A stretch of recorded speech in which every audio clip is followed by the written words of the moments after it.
our EBI academic debate on the occasion of the publication of a great special issue on the topic that we will discuss. It's my great pleasure that I'm here among friends and dear colleagues. As I have mentioned at LinkedIn some weeks ago, genuine experts in the field.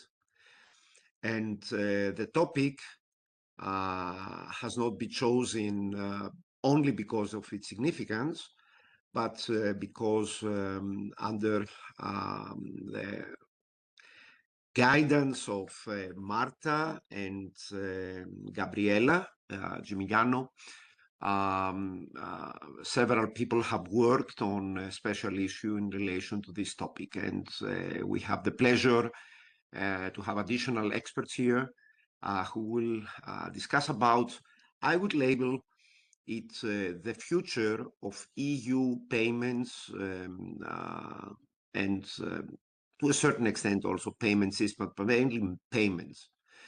As you know, the famous PSD2 will be repealed, and by, let's say, 2027, we'll have a new framework governing payments. It will be a dual, very common in European financial law. It will be any more a regulation, which will be directly applicable, the PSR, and the PSD whatever, 3, yeah, which will contain some rules that will need still to be implemented into national legislation. It's the example that we have with the MiFID and the CRR, CRD, and the IFD, IFR, and so on, the MAD and the MAR.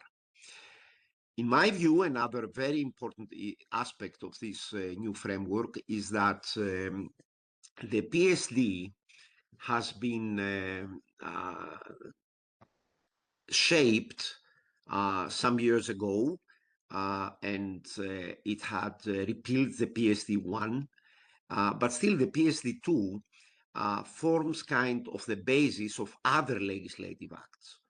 And if we take it together with the e-money directive, which will also be repealed by this new package, yeah, they form the basis, for example, as leges generales, yeah, of the part of the MiCAR which relates to e-money tokens and their issuers.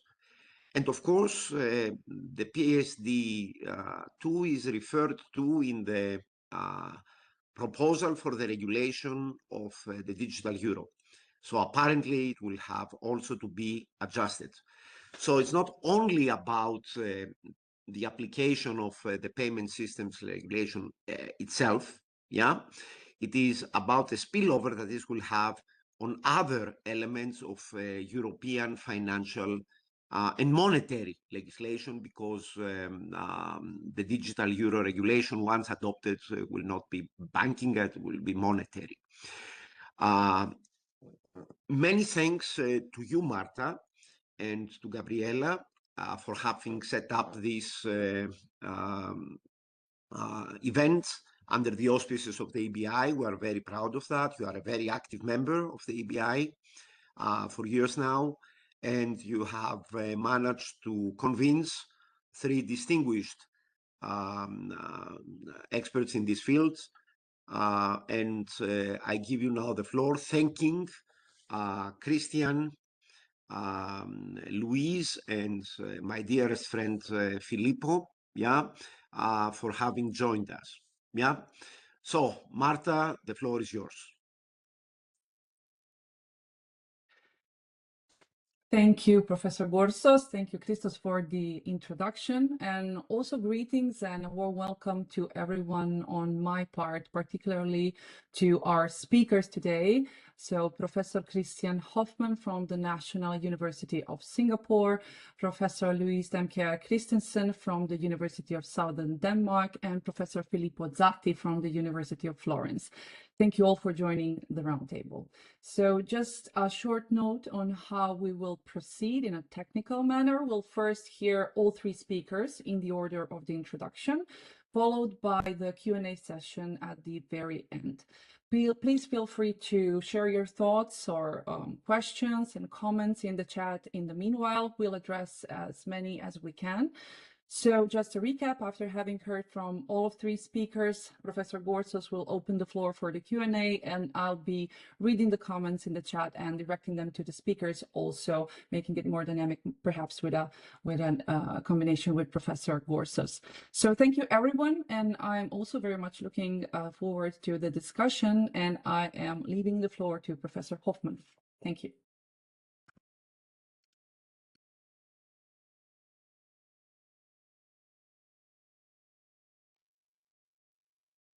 Christian, you are muted.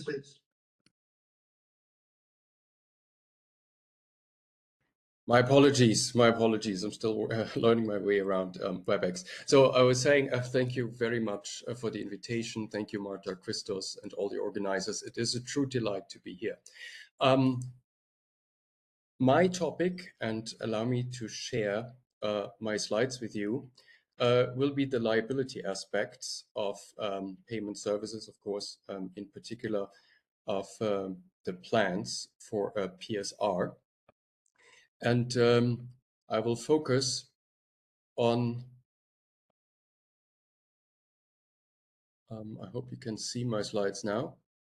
And I will focus on some aspects that of the really exquisite contributions to the special issue that we're also celebrating today, and therefore referring to some aspects that are mentioned in these articles.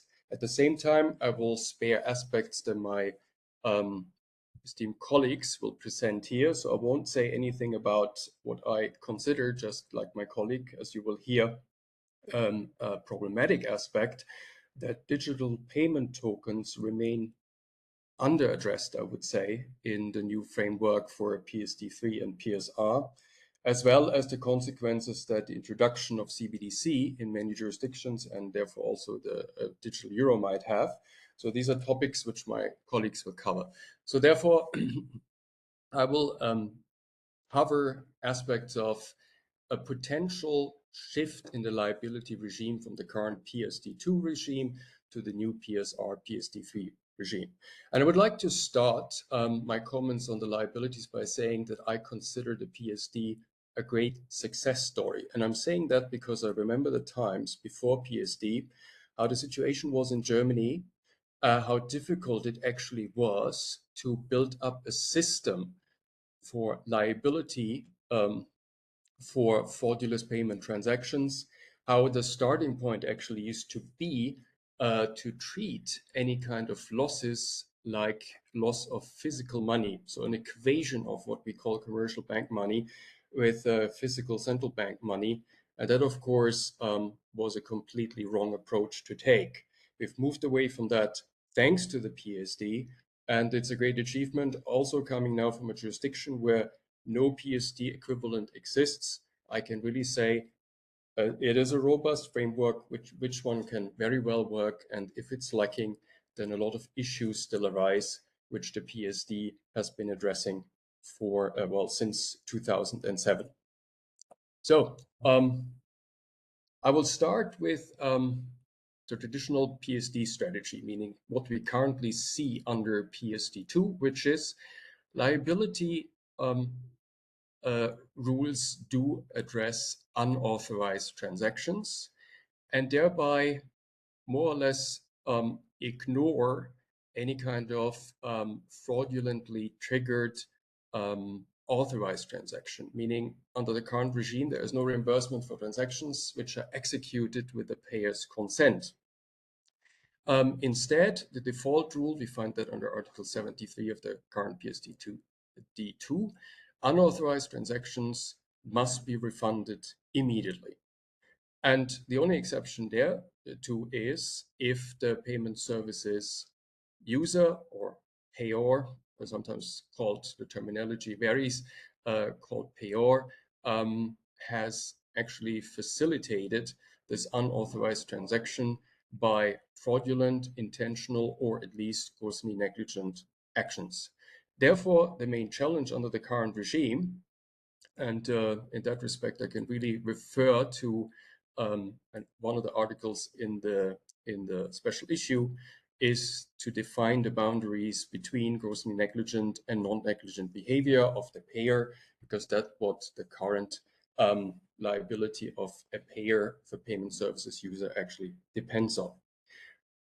And conventionally, erroneously authorized transactions have been treated as irrelevant for refund requests, as I just said, and that is not just the case in the EU context, but I would say it used to be mostly a global principle.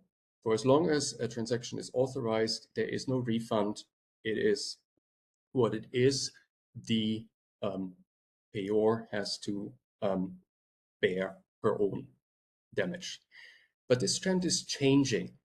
And even the EU framework, as I will briefly illustrate, is changing in that respect as well. But before I turn to the proposal for a new EU regime, I would like to refer to my current jurisdiction, which has been my home for the past 13 years, and refer to what is currently happening in Singapore. Here we see alarmingly high number of what I want to call misguided authorizations, payments that are authorized, but erroneously or for the wrong reasons from the payer's perspective.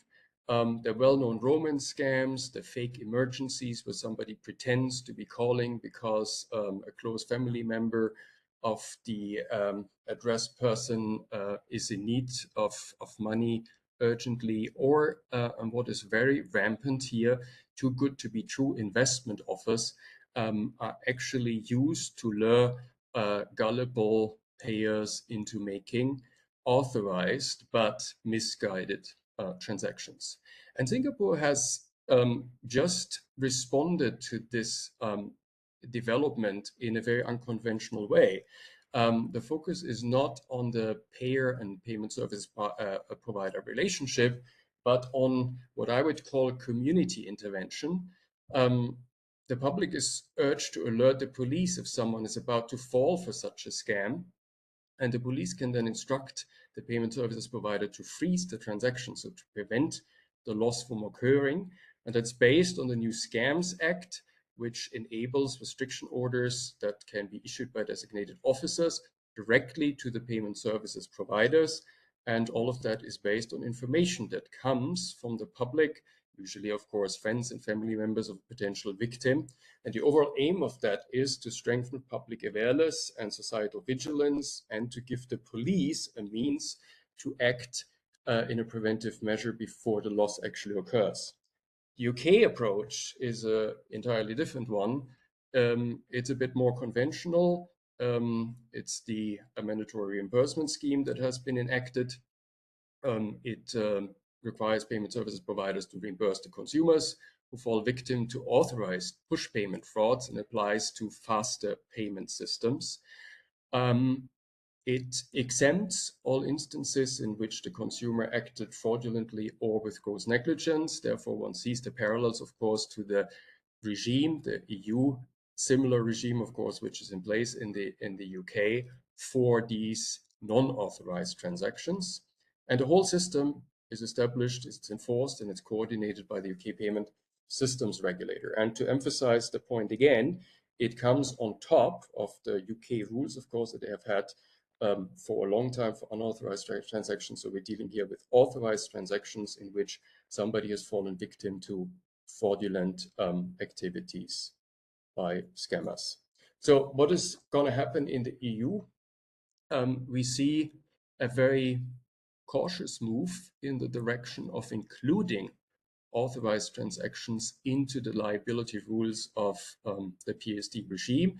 So what the PSR proposal foresees are two things: preventive duties by the payment services providers, which must alert customers to new payment fraud schemes, issue clear warnings and guidance, thereby targeting mostly the most vulnerable of all payors. They must offer fraud reporting channels, staff training to enable them to deal in emergencies. And the telecom operators are being included in this all, and there is the requirement that the cooperation between PSPs and telecom operators must exist to limit the impacts of impersonation frauds. And in addition to that, we have a targeted refund rule, as I would call it. It only applies in a very specific case, which is when a fraudster impersonates a PSP employee, and then a refund to the consumer must be made in full and promptly. And therefore, the proposal carves out one specific case of fraudulently triggered authorized transactions, which are those in which the payer actually does not intend to make a third-party transaction, but believes what he's being told, which is that he's in contact with a bank employee and therefore only facilitating an internal kind of check which serves the purposes of servicing his account and making and ensuring his access to payment services in the future. So it's a very specific kind of case, and it is therefore much more closely related to unauthorized transactions than what is covered, let's say, under the new UK regime, which includes all sorts of payment scams, including especially those where the transaction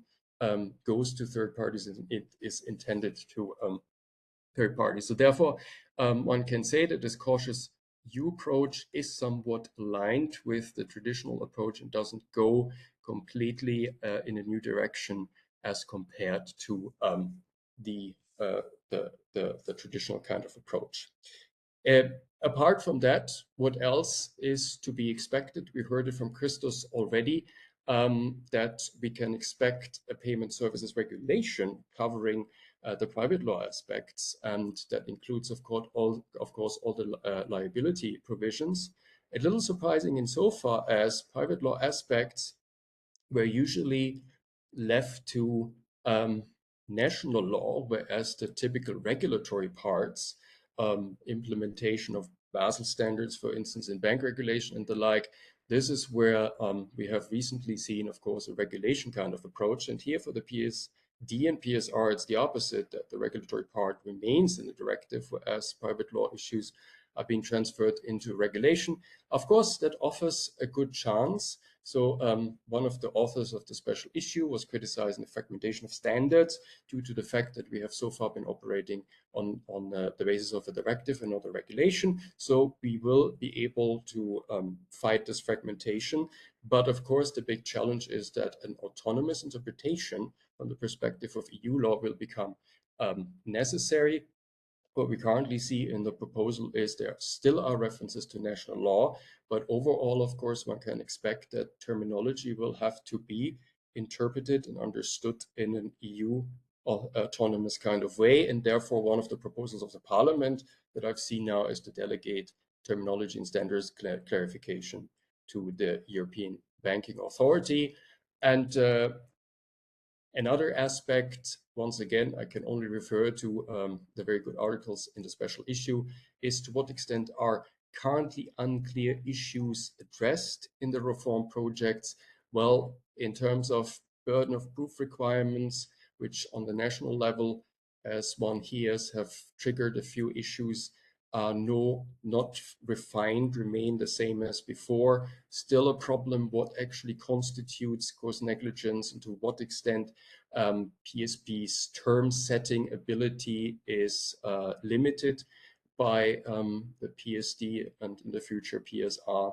And then finally also what is improved, I would say, is the question which was so far unaddressed, which is what happens if strong customer authentication is not being used, because there is an exception to it that payment services providers can rely on.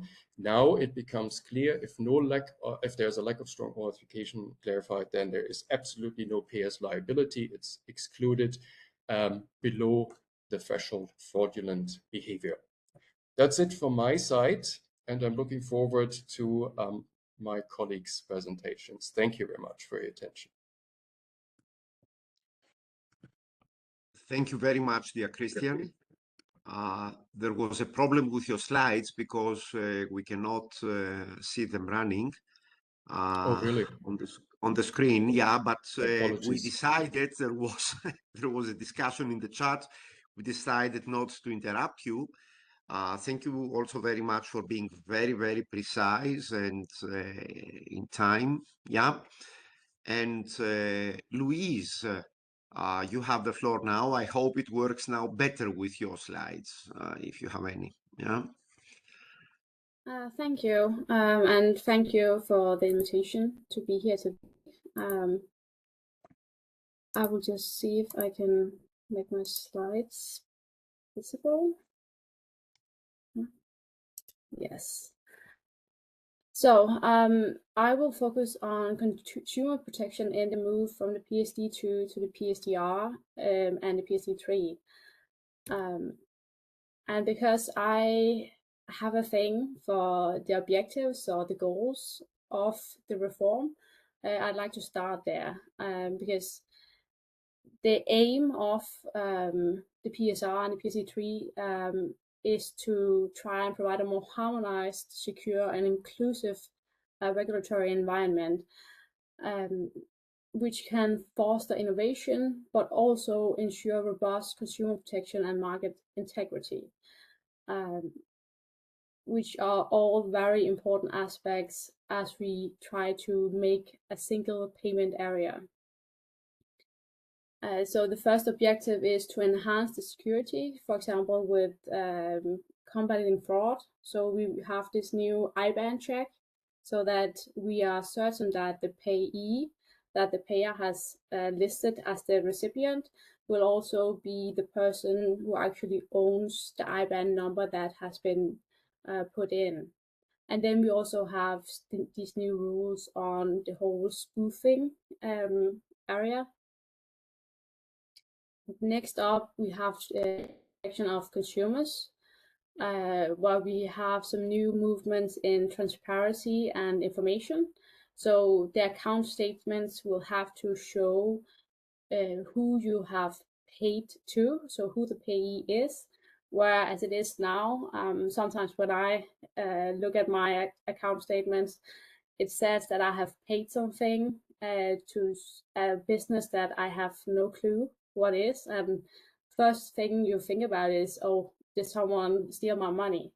But then you remember, I went to that restaurant on that day, so perhaps it's because I can only see the name of their payment service provider, and that's an issue. So that will no longer be an issue with the reform, and we will also have better information on ATM fees. On top of that, we also get the new data access management by payment service providers, management by payment service users, where we have this dashboard that consumers can use to monitor and manage. So in essence, enabling and revoking permissions to third-party providers. So it will hopefully become a lot easier to figure out who you've given access to, and to be able to withdraw the access to a third-party provider when you no longer want to use it. And then finally, there's an objective of promoting innovation to make the open banking work better and secure fair access, especially to the payment systems. So essentially, this goal is also to further improve competition, especially between banks and non-banks. So even though it is laid out as a promotion of innovation, it's also a goal of continuing to strengthening the competition on the payments market. So I have focused on some themes. The first one is perhaps a bit, it's not the first thing you think about when you see from the consumer protection perspective, but anti-money laundering rules can also make it more difficult to be a consumer. And Andrea Mintu puts some good perspectives on this in his piece in the special issue, putting light on this, whether there is a need for know your customer and do customer due diligence when you have the relationship between the payment initiation service provider and the payer relationship, even when the payee is actually the one having a contract with the payment initiation service provider, where we have a clear need for legal clarity when we move forward, because it's important to maintain easy access to service providers, but they always also have to be safe.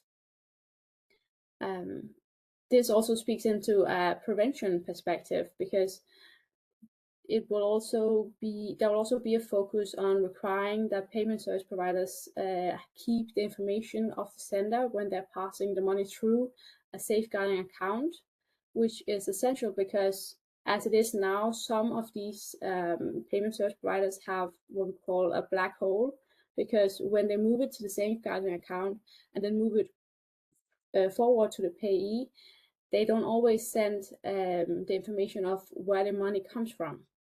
And that is essential if the credit institution have to report a suspicious transaction. And the next point is that we are hopefully looking into some more secure payment transactions. One of the pieces also in the special issue looked into this strong customer authentication. And I think we all remember when the PSD3 was adopted and all of the SCA requirements had to be implemented, but the sector wasn't quite ready because the technology wasn't there. And now we're trying to maybe make it more simple. But the question is whether simplicity is better, because even though it would increase financial inclusion, it doesn't have to be implemented through a system that covers all payment service users. So for example, Article 88 in the PSR proposal, which goes on measures to disable the otherwise vulnerable payment service users, state that the payment service providers have to have at their disposal at least a means adapted to their specific situation, which enable them to perform SCA, and goes on in the second paragraph to say that they shall develop a diversity of means for application of SCA to cater for the specific situation of all the customers. So they're trying to focus on financial inclusion in a more in a way that protects everyone, but also helps this group of either disabled or vulnerable consumers that have troubles performing SCA under the current conditions. But on top of that, there will also be, or at least it's been suggested that there should be, well, a less strict SCA. So we have these two elements of the three categories of knowledge, possession, and inherence, where now you have to have two elements from two different categories, where in the future it will not have to necessarily be belonging from two different categories as long as their independence is fully preserved. But then we have a problem which creates legal uncertainty, because if we need them to have their independence to be fully preserved, that can be interpreted so it leaves room for discretion, and that means that there will be legal uncertainty because every setup can be scrutinized and found not independent when tried. And of course, that would be unsustainable and would reduce the incentive for payment service providers to use two elements from the same category, because they wouldn't be sure that the court would also find them to be fully independent. In Denmark, we've had cases under the current system with the SCA, where they even were testing and therefore also trying to clarify whether an SCA setup had two elements from two different categories, because in the beginning it was difficult for the payment service providers to distinguish between the three categories. So if we had legal uncertainty from that, then having to be able to say whether these two elements from the same category are fully independent will probably not be easier.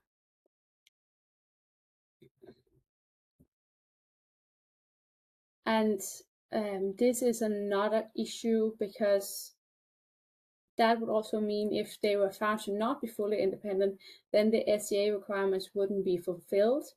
And in terms of liability, that would mean that the payment service provider would be fully liable, because if they don't have the required SCA set up, then they will be fully liable, even, yeah.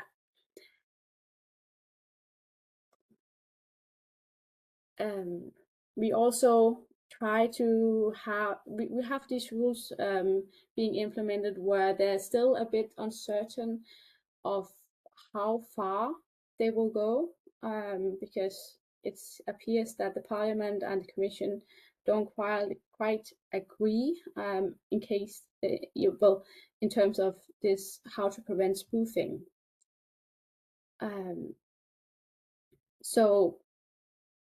But it will be interesting to see if a liability for the payment service provider in cases of spoofing, if that would mean that they would start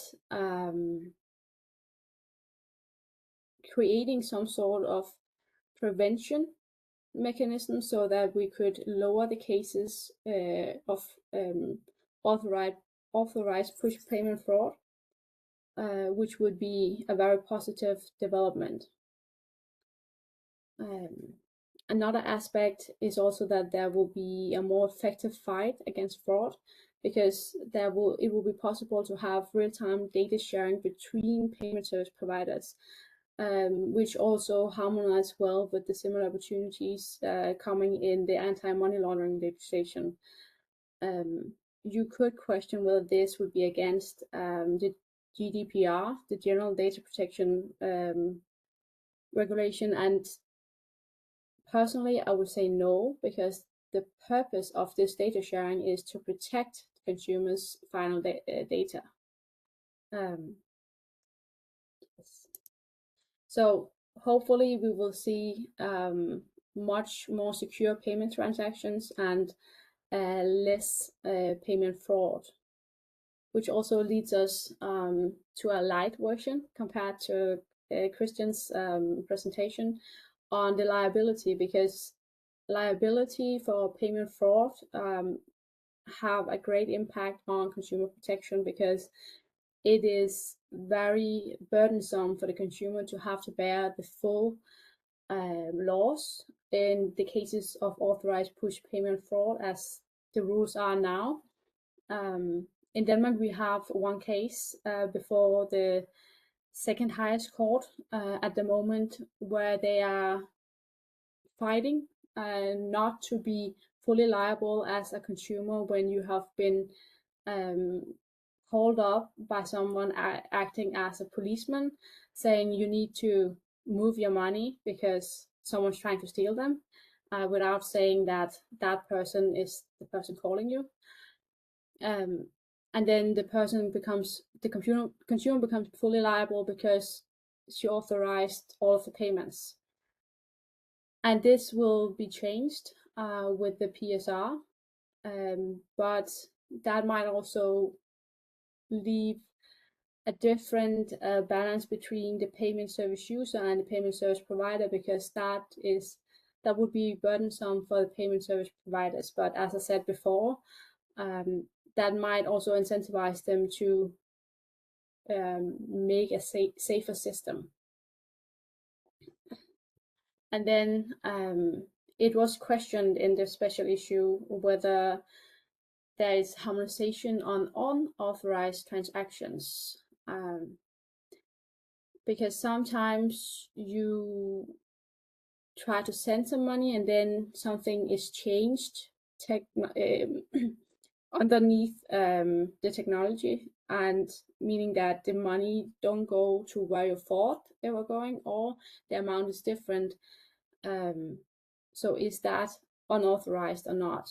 Which is a really good question. And another question that we currently have unresolved is, when do we go from negligence to gross negligence? So when have the consumer been uncautious enough so that they will be liable for unauthorized payment fraud? And unfortunately, as I see it, the PSR does not offer many solutions to this question, but it might help that we have these new rules on app fraud. The final aspect that I will touch on is crypto payments. Of course, not to the degree that I expect Filippo to do afterwards, but crypto payments has been something that have taken up a lot of my research time in the last couple of years, because even though the PSD3 and the PSR are going to take in these e-money tokens when you use them for payments,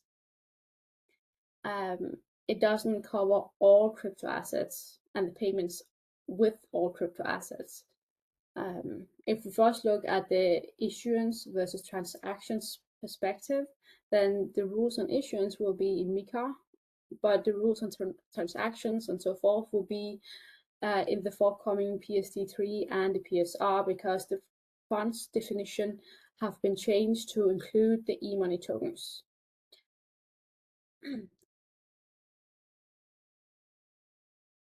But that doesn't really differ from what we usually do with fiat money, because when we issue those, the rules for that are not covered in the PSD2 as it is. So we have the same split up. So as such, that's not really an issue. The issue is that if you pay in crypto assets that are not e-money tokens, because to be e-money tokens, they have to have an issuer that is redeemable, which many of these crypto assets do not have, and therefore they do not qualify as e-money tokens, and therefore there are no protection after the according to the PSD3 and the PSR, which is a considerable issue for the consumers who do not. We cannot expect them to understand which crypto assets are considered e-money tokens and which are not, and therefore they live in a blurred world where they just pay and they don't know that they're not covered by any of the protective rules until the harm has been done, and then they have the laws at their hands. And that is a very unfortunate situation, which the PSR and the PSD3 do not seem to be addressing. And that was all I had. So thank you for your time. Thank you very much, dear Louise. First of all, it's with great pleasure to announce that we are more than 100 people in this meeting, which is exceptional. Yeah. Taking into account that for Greece, because I see a lot of Greeks and friends here and students are on a holiday today, but still we are very well attended. Second comment, the slides of Christian have already been, the link has been uploaded on the chat, so if you wish you can copy that, and this afternoon or later tomorrow, at the latest tomorrow, we will have them all the PowerPoint presentations on the EBI website, yeah, and then the recording as well.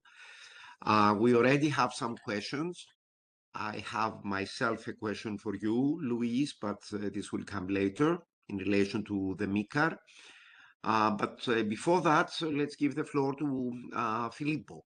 Filippo, please take the 15 minutes of your time. Thank you so much.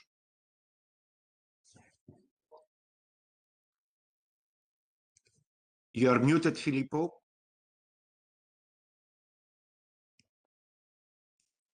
Apologies, very sorry. I thought about the slides and I forgot to open the mic. So sorry. Thank you, Christos, and thank you first to Professor Gimigliano and Professor Božina for inviting me to address this distinguished audience at the EBI. It's my first time here as an academic fellow member. Following our successful international conference last May on money tokenization and legal tender, I'm particularly grateful to Professor Gortsos to let me bring my contribute to this critical discussion on the digital euro's legal foundations. I wish to begin with an observation that encapsulates the peculiar regulatory environment we currently inhabit. Recently, I participated in a seminar at the University of Bari Aldo Moro titled Beyond MICAR. Today, we gather to discuss the special issue of the European Business Law Review beyond PSD2. This lexicon of anticipation, this impulse to look beyond, is revealing, in my opinion. We are projecting ourselves beyond regulatory frameworks that have barely entered into force. MICAR became applicable less than a year ago. PSD3 and payment services regulation remain proposals at the moment at the trilogue. The digital euro regulation awaits parliamentary adoption. This temporal displacement is not merely a curiosity of legislative time, it represents a fundamental challenge in regulating digital financial infrastructure. We are simultaneously navigating existing law, pending legislation, and anticipatory regulation. This creates what I term multidimensional legal governance, a phenomenon that generates unique constitutional and operational tensions. My thesis today is that the digital euro's legal architecture embodies three critical tensions. First, between central bank authority and the legislative competence. Second, between anticipatory governance and democratic authorization. And third, between public and private roles in monetary distribution. These tensions are not aberrations to be eliminated, but structural features that demand explicit acknowledgement and careful institutional design. The digital euro rests upon a tripartite legislative structure. MICAR, that as I said, now in force governs crypto asset issuance. The proposed PSD3 and payment services regulation will govern payment services, including digital euro transactions. The proposed digital euro regulation will establish the specific framework for the Eurozone central bank digital currency. Consider the chronology. The Commission proposed the digital euro regulation and PSD3 PSR in June 2023. In June 2025, the ECB published a 152-page digital euro scheme rulebook, the operational blueprint for the system. The PSD3 PSR implementation is anticipated for 2026-2027, with the digital euro regulation expected thereafter. The ECB Governing Council, convening here in Florence, talking today, this week, tomorrow and Thursday, will likely announce the implementation phase selection with a potential launch timeline extending to 2029. This sequence inverts the normal legislative order. Typically, the Commission proposes, Parliament and Council adopt, implementing measures follow, and compliance begins. In the digital euro context, the implementing rulebook precedes legislative adoption still in the form of a draft. The ECB is developing detailed operational standards for a system whose legal foundations remain contingent and contested. This inversion generates what I characterize as an authorization gap. The rulebook explicitly acknowledges this, stating at page 4 that it's being developed based on Article 5, Paragraph 2 of the 2023 proposal and can only be finalized after adoption of both regulations. Yet it contains extensive mandatory requirements governing participation, service provision, account management, and transactions processing. The ECB's legal position, articulated in opinion 34 of 2023, asserts inherent treaty-based authority under Article 127, Paragraph 2 and 128, Paragraph 1 of the Treaty on the Functioning of the European Union. The ECB argues that its mandate to promote smooth payment system operation provides sufficient authorization for rulebook development. However, 127, Paragraph 2 confers operational responsibility, not legislative powers, over private entities. Creating binding obligations for payment service providers represents regulatory action affecting third parties, action that typically requires explicit legislative delegation. The rulebook anticipates this objection through an extensive disclaimer at the beginning.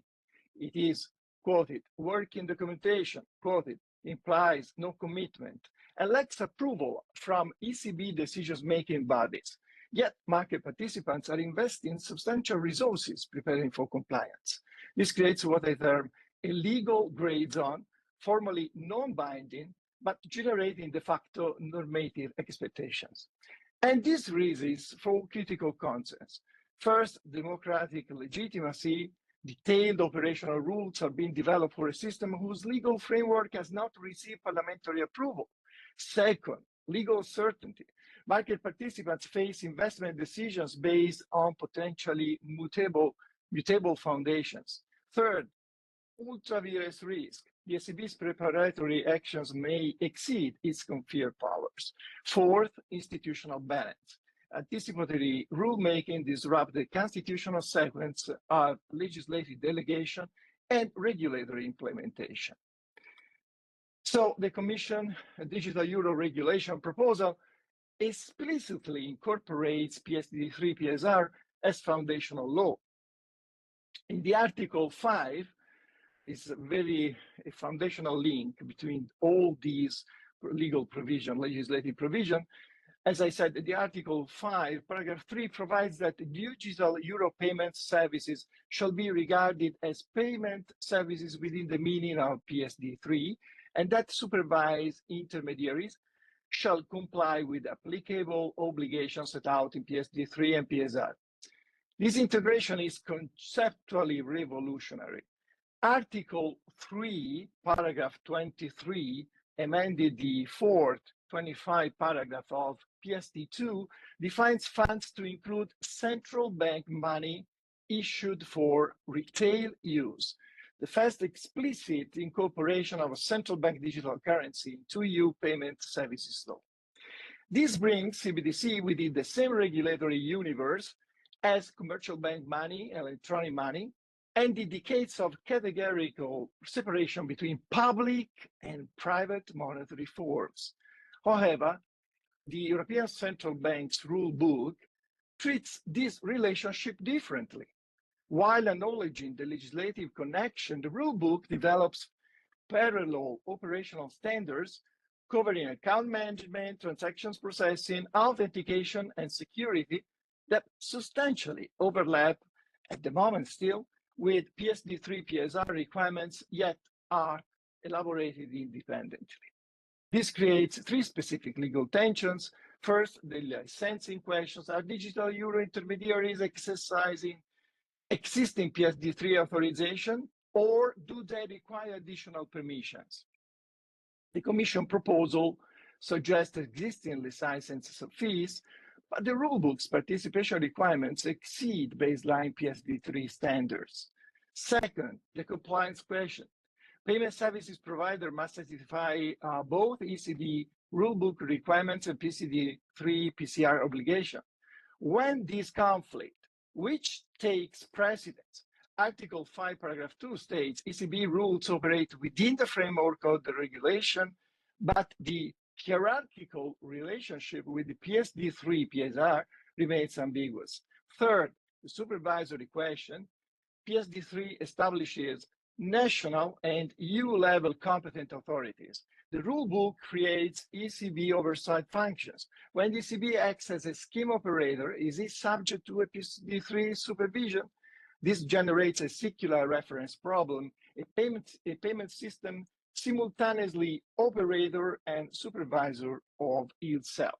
The integration of central bank money into payment services law also generates unresolved issues regarding legal tender status, settlement finality, and liability allocation. If digital euro possesses legal tender status under Article 133 of the Treaty on the Functioning, businesses must accept it. Yet, acceptance requires payment service provider infrastructure, and the rulebook does not resolve this operational paradox. The most legally contentious aspect of the proposed framework is mandatory participation. The digital euro regulation requires credit institutions established in the euro area to distribute the digital euro, provide scheme services, and maintain infrastructure. This obligation is unprecedented in European payment systems, which have traditionally operated on voluntary participation. This raises four critical legal issues. First, competition law implications require credit institutions to distribute a product issued by a third party, ECB money potentially competing with bank deposits, constrains commercial freedom. While the ECB maintains the digital euro complements rather than competes with bank money, from a competition perspective, any mandatory distribution scheme restricts economic autonomy. Second, proportionality analysis. EU law requires measures restricting economic freedom to be suitable, necessary, and proportionate, while mandatory participation ensures universal availability. The question remains whether comparable objectives could be achieved through incentive structures rather than legal mandates. Third, differential treatment. The framework distinguishes between credit institutions, mandatory participation, and payment institutions, voluntary participation. Both are licensed payment services provider under PSD3. The legal basis for this categorical distinctions lacks clear articulation. Fourth, cost allocation and compensation. Mandatory participation imposes infrastructure, compliance, and operational costs, as I said. The rule book envisions reimbursable costs for certain services, but lacks a comprehensive compensation framework. If mandatory participation generates that cost for credit institutions, does this constitute a regulatory taking requiring compensation under national constitutional property protections? And these questions implicate broader constitutional concern about whether EU secondary legislation can mandate private entities to distribute public money without addressing compensation, and whether such mandates comport with national constitutional guarantees of economic freedom and property rights. I go through this slide and go directly to the conclusion. I think. Yes, please. Yeah, sorry for that, because probably I short of time, but I want to clear this point because I think it's worth. What I have characterized as a condition of anticipatory law, analyzing rules that are conditional, frameworks that are provisional, obligations that are prospective. This creates distinct challenges for legislators constructing frameworks for evolving technology, for regulators developing operational rules before legislative authorization exists, for market participants investing amid shifting legal ground, and for scholars analyzing frameworks that may fundamentally transform before implementation. The Digital Euro project reveals a fundamental tension in modern financial regulation. Technological change outpaces legislative process. The ECB response, detailed operational development for legislative authorization, is constitutional aggressive. It operates in what I have termed a legal gray zone, permissible as preparatory planning, yet vulnerable to ultra-vires challenges if treated as binding regulation. The integration I have identified a silent dependency on PSD3 PSR, the mandatory participation paradox, the revolutionary convergence of public and private money in the funds definition are not merely technical coordination problems. They are manifestation of a deeper structural challenge. We are constructing new monetary infrastructure using legislative instruments designed for a different institutional and technological environment. My central contention is this. The digital euro's legal architecture must explicitly acknowledge and address the constitutional tensions between central bank authority and the legislative competence, between preparatory planning and democratic authorization, between public and private roles in monetary distribution. These tensions cannot be resolved through technical fixes or interpretive flexibility. They require institutional design choices that balance efficiency imperative with constitutional constraints. And I am going to conclude the metaphor of beyond with which I began captures both the promise and the peril of our regulatory moment. We project ourselves beyond existing frameworks because technological innovation compels anticipatory governance. Yet in doing so, we must ensure that our institutional foundations remain secure. Only through explicit acknowledgement of these tensions and careful institutional design that addresses them will the digital euro rest on solid legal ground. This is the scholarly and policy challenge we must collectively address. Thank you for your attention. I welcome your questions and comments. Thank you, Christos, for your patience. Thank you very much, dear Filippo.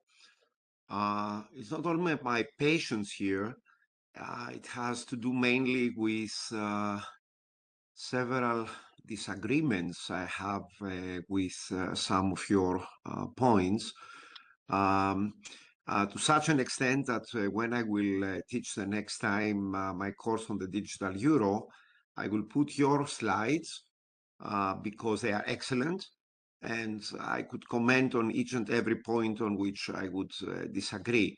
But apart from this, I will come back to this on one or two major issues that you have raised. But thank you, that was really excellent, and expressing your own views on the topic. And it goes without saying that it is promoting academic debate, and that's what the EBI is about, correct? So it's not your opinion or mine, it's how we promote academic discussion in order to ensure that the legal framework is solid and not subject eventually the day after to judicial review, which may make certain of the provisions redundant, as we have seen again and again. But before going into that, I would give the floor to Marta. So Marta, you may wish to screen the questions that have been put and address them to our panelists, and then I will come back with my questions. I have two questions, one for Louise and one for Filippo. Perfect. Yeah.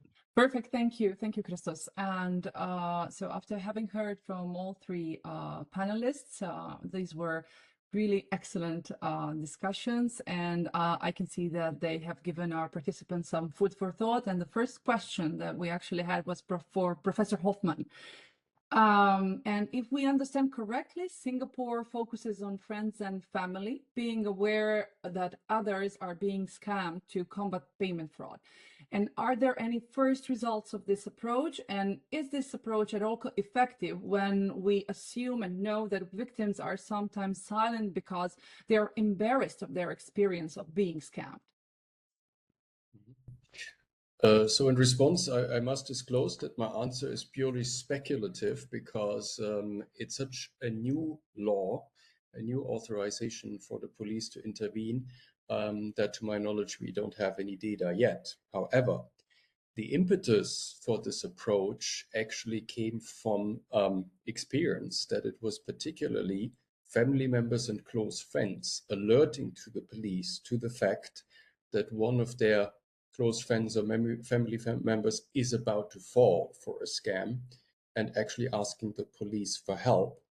And therefore, the legislator actually saw the need to provide authority to the police. So I think in that respect, it could be successful. Also, of course, taking into account that Singapore is a very typical Asian society in which households really consist of many members, so that the likelihood of someone who's close might actually hear about this.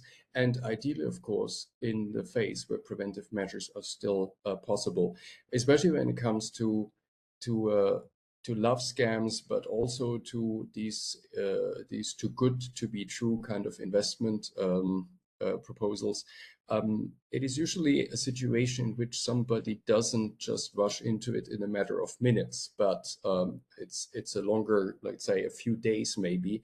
And I do think that in these instances, it is not too unlikely that somebody becomes aware of it, maybe even is trusted, is taken into confidence by the affected family member or friend. So therefore, I do believe that in that respect, it could be a promising approach. And it is probably insofar an interesting approach as indeed it also helps, of course, the banks to better prepare, more awareness, and also in a way it might help the banks as well, because if they see suspicious activity, they themselves can also alert the police and then actually ask for police intervention to give them actually the authority to block certain transactions or even an entire account. Thank you. I have a next question, if I may, Christos, if I may ask for Professor Christensen. Also, there was a question on spoofing prevention. So if you could comment on the liability of communication service providers, because it is their systems that allow for this to happen.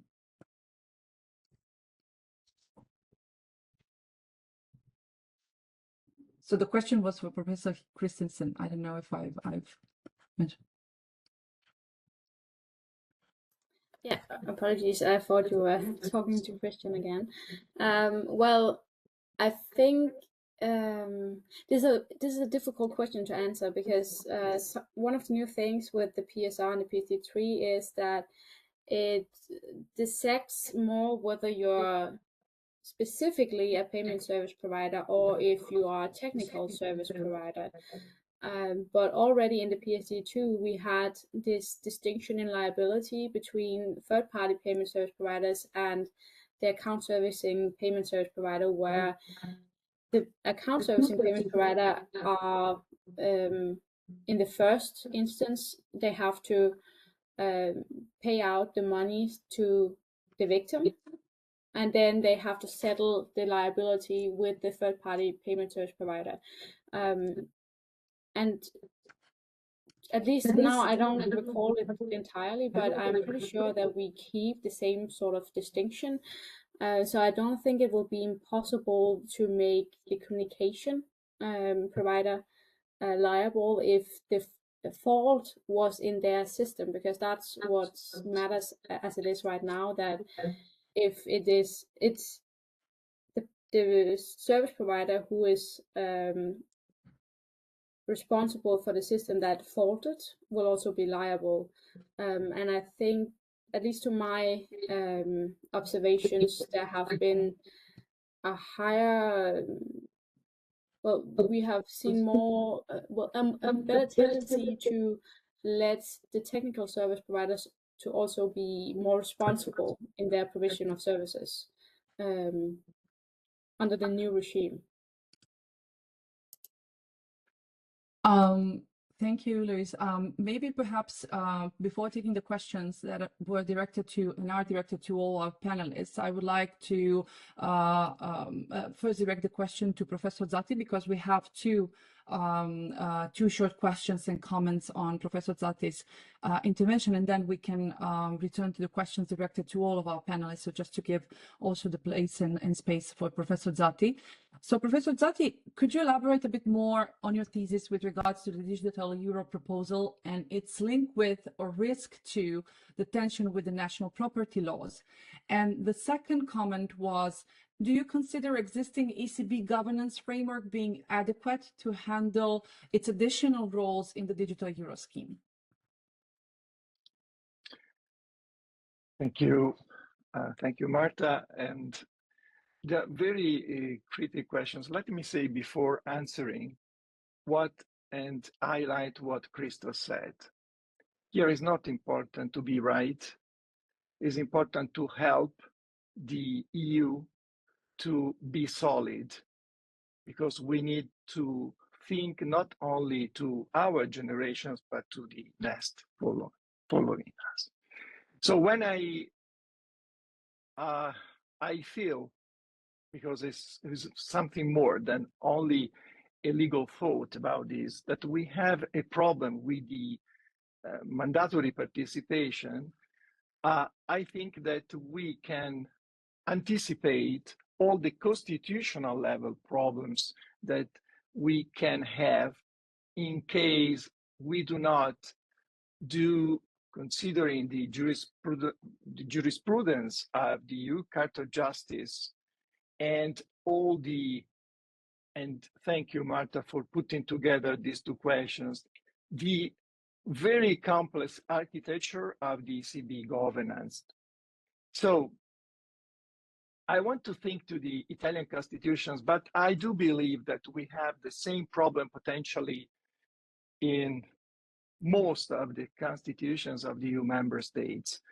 If you think to the Italian constitutions, we have 3 articles particularly relevant. Article 41 about property right, about the 42 about property, yes, also the 41, but it's just for the limitation for the private initiative for enterprises, and the 47 about the protection of the savings, and not more.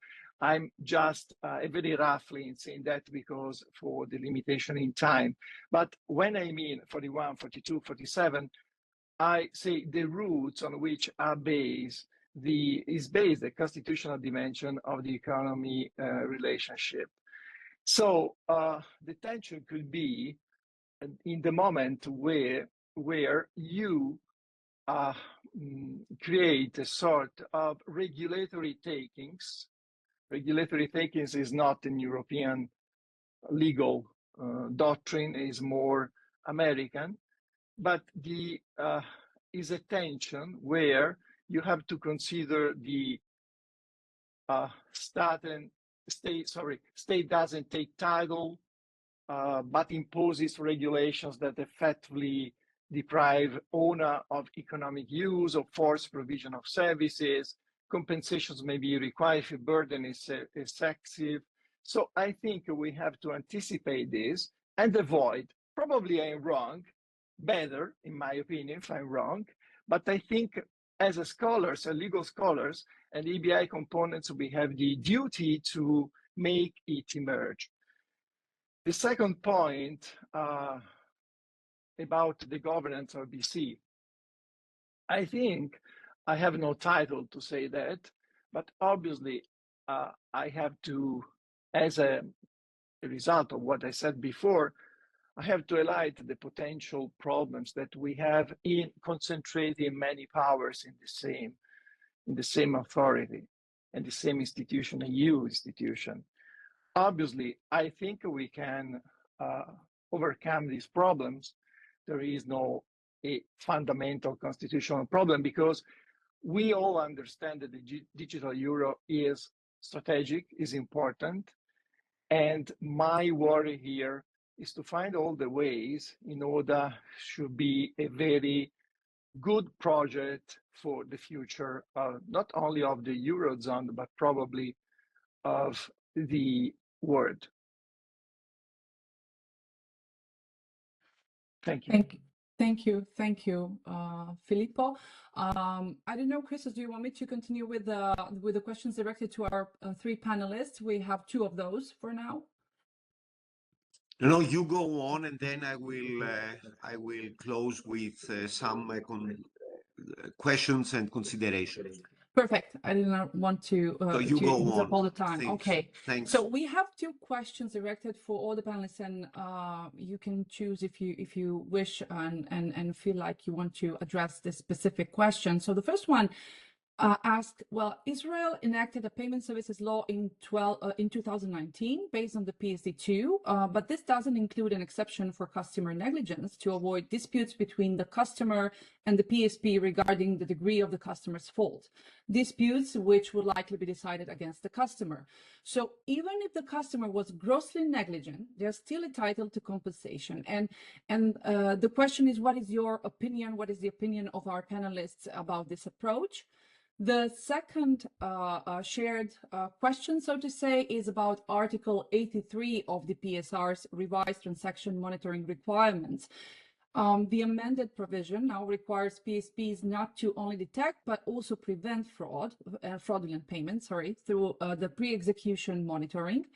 And this, combined with the burden of proof shifts introduced by the Council and Article 65(1)(a) requirement not to execute transactions where fraud is reasonably detected and suspected, this creates a significant new liability framework. And do you view Article 83 as one of the most important new liability rules in the PSR? So 2 questions, feel free to answer perhaps both of them, or one that is closer to your interest. So I can.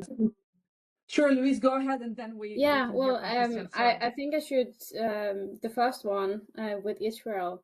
I have 2 examples from Danish case law that will probably show quite well why I'm not very fond of the decision to leave out gross negligence, because in one of the cases, the consumer had her credit card stolen, and on the credit card what was posted with the PIN code.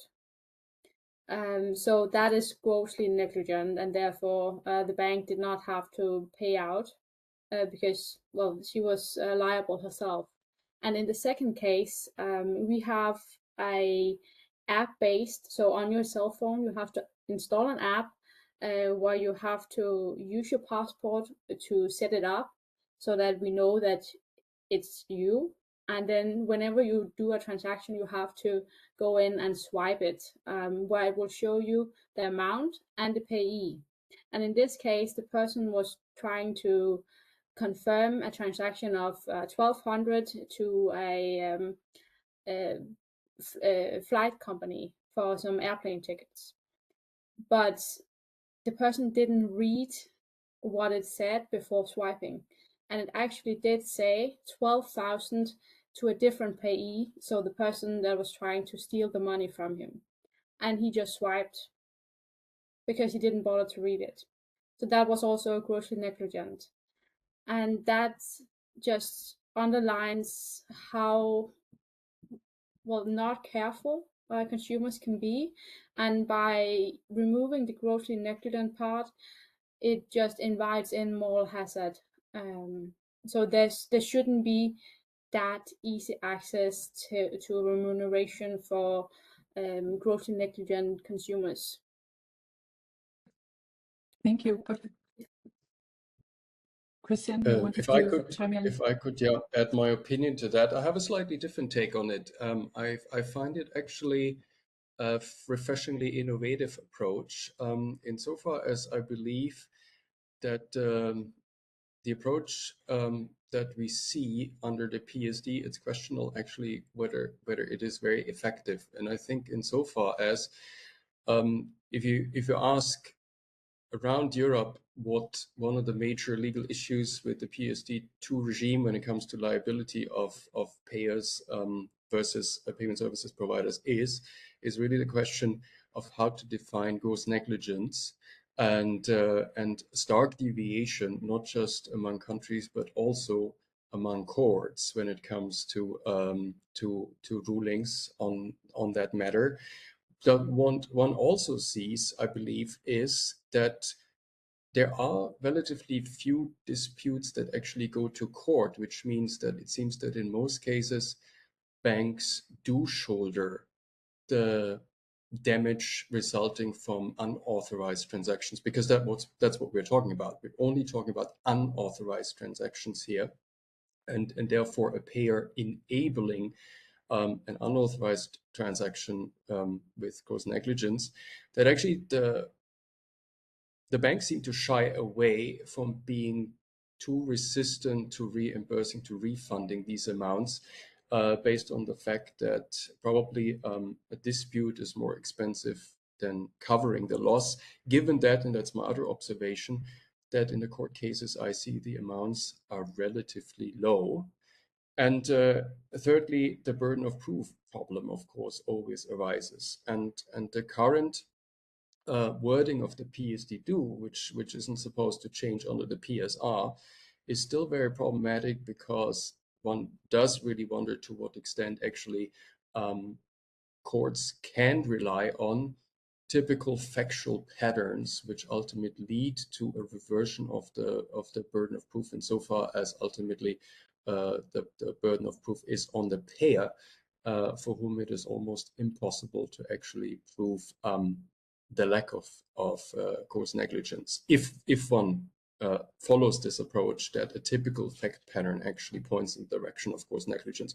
So I would be very interested in maybe, I will probably contact Ruth and ask her that question, whether there is any kind of data, what the experience in Israel has actually been with that, if what we have always or often heard actually on that topic, that payers will really become entirely negligent and pay no more attention at all to potential duties of theirs, if that has actually crystallized in Israel. So if there is a problem, and if the legislator actually considers reversing this approach.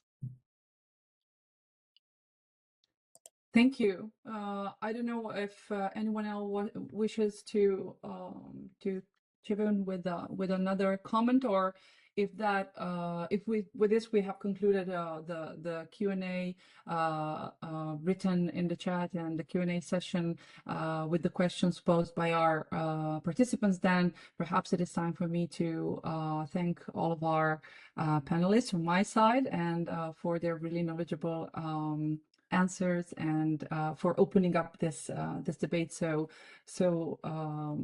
insightfully, and to give the floor to Christos for your comments and for the closure. Thank you. Thank you, Marta. There is an additional question right now from Yannis Linaritis, our dear colleague from Greece, addressed to Filippo. Do you consider existing ECB governance framework being adequate to handle efficiently its additional roles and responsibilities in the digital euro scheme issuance and distribution? Filippo? I think yeah, already answered, but I can add absolutely, as I said before. So I think it's not a problem to measure today, but as I said, to look beyond with good eyes. Thank you. Sorry, Christos. Okay. Now, looking at the very long term, Filippo is always very good, but still there is this disclaimer made 100 years ago by John Maynard Keynes, yeah, that in the long term we are all dead. So sometimes you cannot really plan so long, yeah. Anyway, let me start with... Sorry, Christos, we are not policymakers, so we have the pleasure yes. to... Yeah. And remember, one constitutional founder, and it's very important in Italy, said that the constitution has to be very long eyes and not to see the very short. It's important not to see very well in the short. Absolutely, yes. We fully agree on this. But still, short, medium, long-term planning is a question also in relation to our academic work. Now, Louise, I have a very specific question, and maybe also for Marta. You spoke about the MICAR, yeah? And in the MICAR, we have this trichotomy of tokens, yeah? The asset reference tokens, the EMTs, the e-money tokens, and the others, yeah? And when it comes in particular to the EM tokens, the MICAR rules apply as a kind of lex specialis, yeah, in relation to the rules of the EMD and the PSD, correct? So you have the application, especially when it comes to the issuers which are e-money institutions. Yeah, because for them you have a very, I would say, widespread application of specific rules of, in particular, the e-money directive. Yeah, for which you have specific rules of the MiCAR. So my question is the following. I have not digged into that. I will. But you may have the answer here. Once the EMD will be repealed by the new framework, yeah, what will be the new construction for the issuers of EMD tokens under the new framework, the PSR and the PSD3? That's my question. I'm not sure I understand because, well, essentially what the EMD did will be included in the PSD3 with the authorization requirements. And then there are some differences to make it more simple, to make it more alike, so that we don't have two authorization regimes, but just one, to make it easier for the supervisors to, well, give authorizations. So I'm not sure I understand the question. The question is whether there is an equivalence between the existing rules of the EMD to which the MiCAR refers and new rules in the PSD3 PSR framework, meaning whether there will be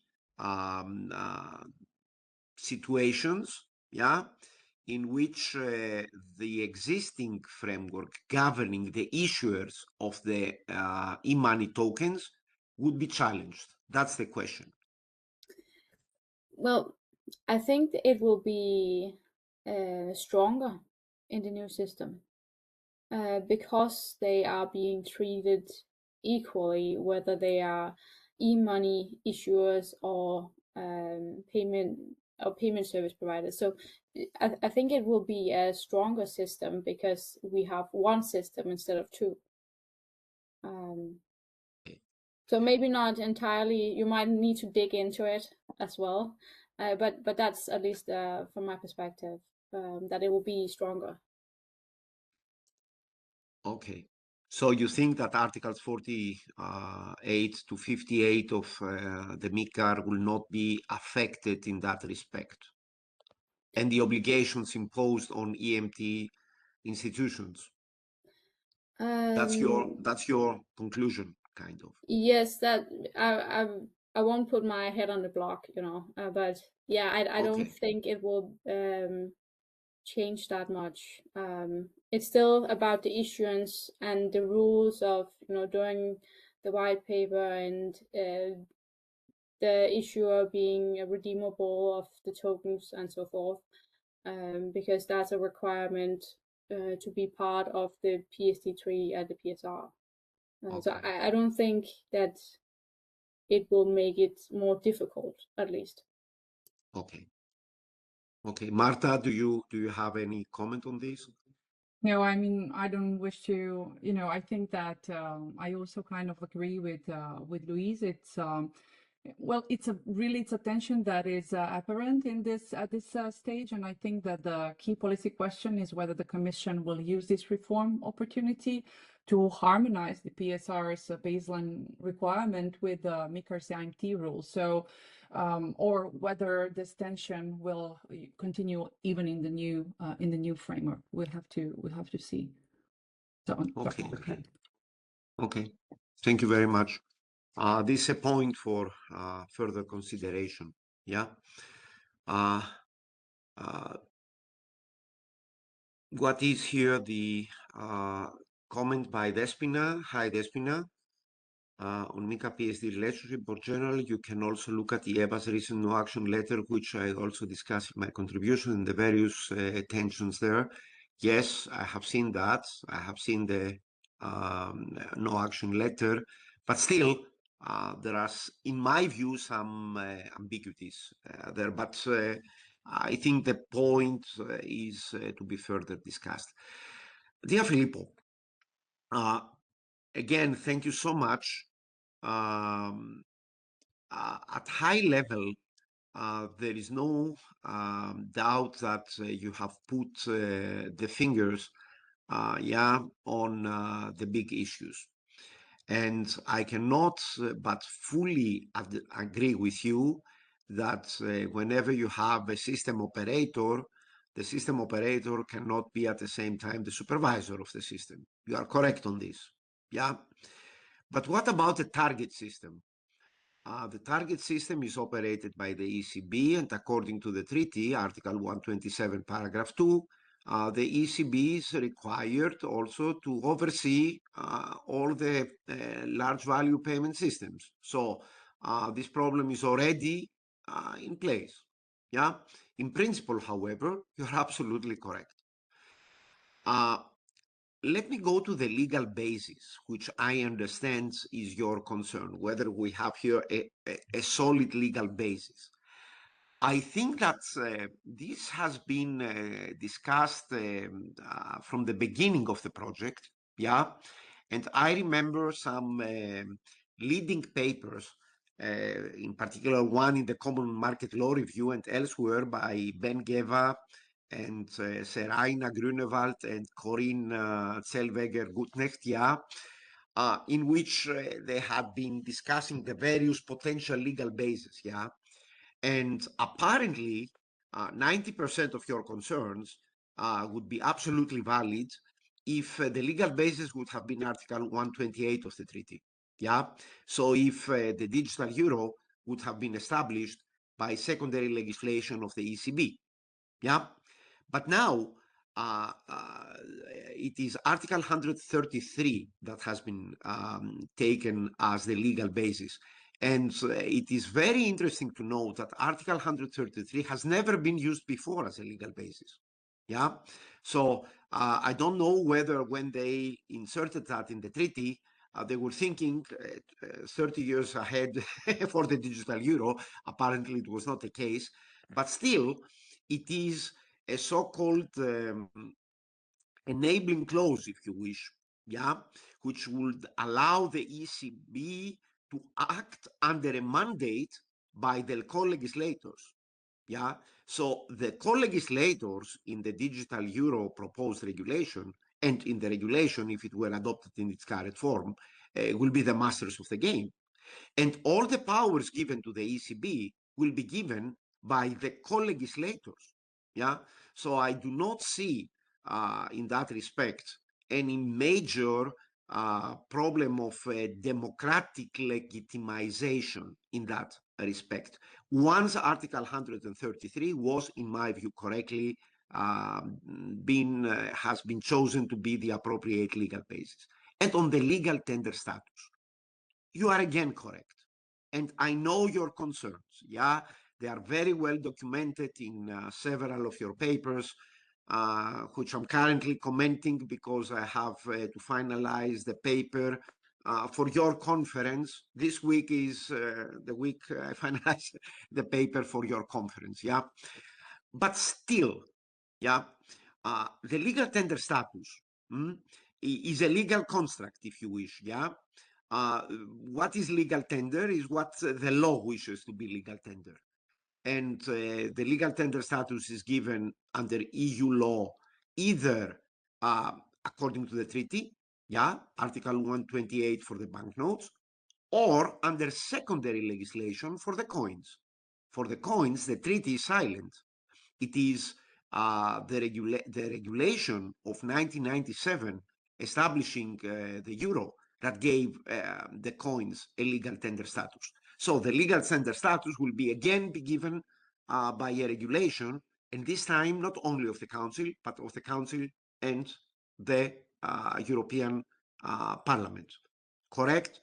Now, what is very important, and here eventually you may wish also to intervene because it's very critical, is what will be the deviations from the mandatory acceptance. Yeah, we have no problem with case law, by the way. We have already two decisions. Yeah, the Rundfunk one, and I don't remember a previous one, which have clarified and I would say cemented the notion of the legal tender status under EU law. But the question is, what will be the balance for, if you wish, the exceptions to the mandatory rule, which are already embedded to a certain extent in the proposed regulation and may be enhanced. So I'm very much concerned what would be eventually, in your view, if I am correct in my thinking, a negative outcome, which apparently, as you correctly consider, should be avoided in terms of intervention with property rights and any kind of human rights protected under European or national law? Probably, okay, I go straight to the point because I prefer to, and then I can reason in about, I don't know if I have time, but the effect could be the weakness of the euro in general and the digital euro in the monetary system, international monetary system. Because if we don't create the legislative condition to make it accepted in a lawful way, we could have problems about not only its legitimacy from a legal perspective, but from its acceptance. One of the most problems that we have already experimented in the three developed projects, not anymore, they're not projects, even in small economies, small financial systems, not for Nigeria, is the problem to see these kind of currencies being accepted by the public in general. And I think it's a great question here because we don't know exactly how things will happen about this. Another point, Christos, I agree totally with you, not only because we are friends, but obviously for you are a distinguished scholar and your thoughts are completely correct, absolutely. But when I read the Digital Euro proposal, Article 5 in front of my eyes, applicable law, the Digital Euro shall be governed by provisions of this regulation. So we are talking about the Digital Euro regulation proposal, supplemented by delegated acts that the Commission is empowered to adopt pursuant to Article 11, 33, 34, 35, 38, and by the implementing acts that the Commission is empowered to adopt pursuant to Article 37. I'm a little bit worried. Okay, I'm in the same sense worried that the Commission has been given delegated power under the CRR to adopt, I don't know how many, 120 delegated acts. Yeah, but this is how our legal system works. Yes, but now, Christos, we have a problem. And I think that the confusion, the constitutional misunderstanding, digital euro is not the digital representation of the physical euro. And in the digital euro, and we see from what we have talked about today, we have together the payment and the currency. And this is the first time. So when you come to the other mention that you have done about the target or the last one, the problem that I see that the advantage that are separated. Here we have a problem because a currency is different from the payment. And there is a sort of confusion here, in my opinion.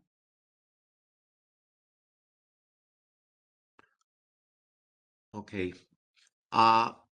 Let's not take more time from this. We have the opportunity to discuss it again and again. The project is not finalized, but the PSD3 and the PSR are also not finalized yet, yeah? So, and so many other acts are not finalized. The only one which applies is the MiCA, by the way, yeah? Absolutely. So we have at least a solid basis on that. If I were to go deeper into this discussion about e-money and e-money tokens, yeah, I don't know whether, Christian, would you like to say a word on this? The e-money tokens, by the way, are a legal byproduct of the MiCAR. Is that correct? In that respect, and in-money token has been shaped under a totally different legal framework, and it's not necessarily based on DLT. Yeah, but Christian, would you like to clarify that? So the point that I just added is that, I mean, traditional e-money is really a short-lived, a very futile kind of facilitator of transfers of commercial bank money, and therefore totally dependent on commercial bank money, and a traditional e-payment service provider actually needs to have as absolute custodian the equivalent amount in commercial bank money in order to execute the resulting commercial bank money transaction. For everything payment token, it's a completely different concept. So digital payment tokens are actually meant to live independent of commercial bank money, to be long living. Sure, I mean, if you think of stable coins, there is some bolstering, at least at the starting phase, by traditional means of payment. Could be therefore commercial bank money or other types of assets, but it's supposed to live a life of its own. And this is actually the problem that I see with in all these attempts to equate digital payment tokens with or bring them under existing payment services regulation, because they're just conceptually so very different. Because our existing, and that is really a worldwide kind of fact, that our existing payment regulation is really based on the understanding what is being transferred is commercial bank money. We have one debtor to all these payers, and that is a bank, because everything draws ultimately on bank accounts. And with the existence of these digital ledger-based tokens, we give a new means of payment a completely new life of its own, and in many instances even independent of any kind of issuer. So therefore the parallels I only really see in those instances in which the difference between traditional e-money or traditional means of payment and the tokens is only a technical one, but we have the same type of issuer, and it is being used as a facilitator. So these digital deposit tokens, which are being used for especially interbank kind of transfers, they're also short-lived and are practically just facilitators of transfers of commercial bank money. But I just don't see the parallels for especially the stable coins, which are the target of regulation around the globe. And therefore I'm very critical of any kind of okay, we just apply what we have. I think we need to think in entirely new dimensions and need to come up with new ideas, especially given that we are seeing in many jurisdictions that we're actually giving a private law status to tokens, which we've never given to commercial bank money. So it is considered something hybrid in the common law approach between a shows in action and a shows in possession.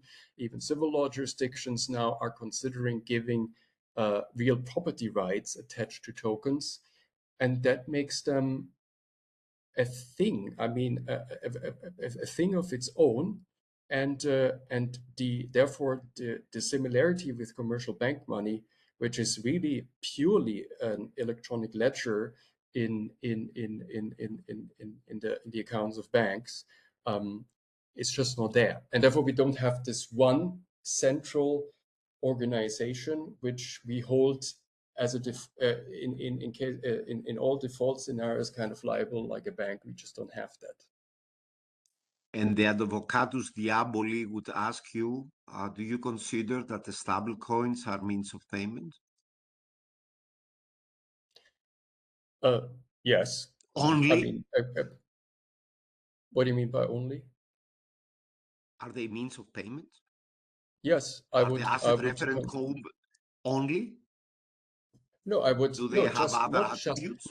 not just. Yeah, of course they do. Of course, they can be used and they are used as means of payment, but they have additional attributes. And indeed, this is another dimension which we also need to take into account. And once again, the equation, these tokens are equivalent to traditional e-money or even commercial bank money, seems problematic. Yeah, fully agree. Great. Marta, you may wish to add some final comments on the content, on what has been discussed, how it fits, it meets your expectations with the event. Before I close with thanking you all for your presentations and your presence. Well, thank you, Christos. Well, there is really not much to add except to say thank you to our panelists for the significant value that they've given to our understanding of the evolving payments landscape in the EU and the implications of the new regulatory framework. And I think we've really enjoyed a very rich and insightful conversation, and that will inform the approaches of the attendees. I can see attendees from many different institutions that will inform their approach moving forward. So I thank once again all the panelists and also the EBI for hosting this great event. And thank you, Christos. Thank you all. Thank you, Marta and Gabriella, for having taken the initiative for this event. I wish I would have seen Gabriella on the screen, but I see her only on the chat.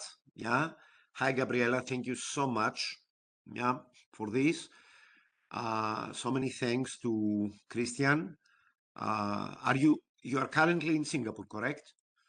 I am in Singapore. It's nighttime already. Yes. And thank you. And that's why we also arranged it to be earlier for Europe. Thank you so that much. You could participate. Thank you very much for that. Thank you so much. Thank you, Louise. It was great to meet you today, and thank you for your very insightful positions. Thank you so much as well, Filippo, for the thought-provoking positions. Until the day that the digital euro has been adopted, we will have the opportunity to discuss it again and again. But still, I think that what we get as a result from this discussion today, this excellent discussion, is the fact that we are in a moving area, where the technological progress is apparently very fast, and the legislative framework, at least in the European Union, is hastily trying to reach a point which could be considered as a steady state in order to deal with all the challenges, which will not be the case. Because I very much expect that in 5 years' time we'll have a PSR 3 or 2 already, to take into consideration the new developments. We have that again and again, but still, the legislation needs to be there without over-regulating, still dealing with the key risks which are involved, and trying to find the correct balance between all the interests involved. So thank you very much. Many thanks to Liz, to Elizabeth Linder for the great support, and many thanks to all of you who came to listen to this event. I very much hope that you enjoyed it, and hope to see you very soon again in one of our meetings. Goodbye. Thanks to all, and have a nice rest of the week. Bye. Bye. Bye to everyone. Thank you.